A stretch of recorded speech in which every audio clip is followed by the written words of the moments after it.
Women's basketball is a legitimate sport. There's nothing illegitimate about women's basketball. But there's this thing we do when there's a great accomplishment by UConn that drives me insane. And here it is. Last night, UConn won, their 90th consecutive game? Tying the all-time NCAA record set by UConn in women's basketball. And so what do we have this need to do compared to UCLA's men's streak of 88 games? That's what we have to do, right? Is there anything else in which we compare the men's and the women's game? Is there a stat? Do we know the all-time leading scorer in women's basketball history? No. Do we compare who leads the country in scoring in men's and women's and list them on the same sheet? No. And though the sport is technically the same in terms of most of the rules being the same, the distance of three-point line has changed. Whether or not there's a backcourt violation or no backcourt violation is different sport to sport. There are other subtle nuances to rules which are similar and some are different. But the point is very, very simple. Stop doing it. Stop it. I know you want us to say it's the greatest streak we've ever seen. But how can we only compare a win streak and not compare anything else and say that the win streak is just like or better than a streak in what's essentially a different sport? It just happens to be the same exercises. Just like we don't compare high school to college or men's high school to women's high school, men's junior college to women's junior college. We don't compare anything else in the two sports.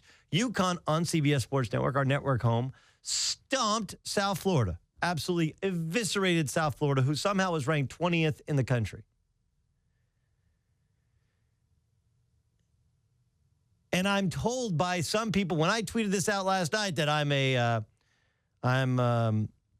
sexist and I hate women's basketball. I can't sit here and tell you I'm a huge women's basketball fan. I'm not. Because if I was a huge women's basketball fan, I'd be able to name players.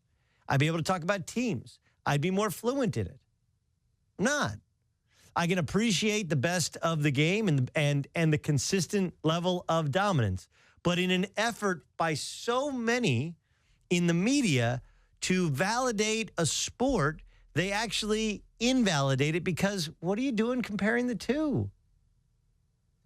Oh, well, there were only a couple schools in the 1970s when UCLA had their win streak, which is a lot like women's basketball. There's only a couple competitive schools.